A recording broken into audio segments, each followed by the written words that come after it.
So, Ishani, if this kind of taps on your question here, I think when a client joins my program and they start working through the process, I always like the process of habit building. I think it's the greatest way for people to get success is when they slowly build habits.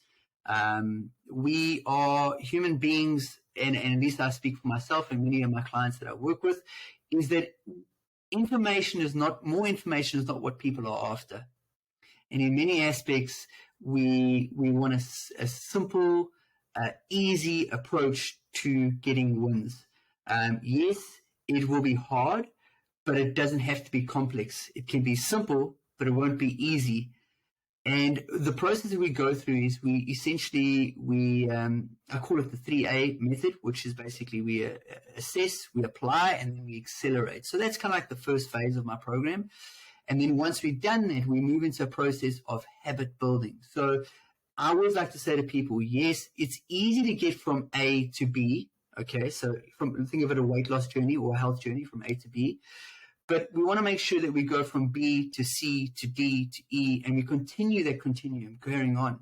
So it doesn't matter if you can get from A to B as quickly as possible. What's going to happen after that point or that position that you get to?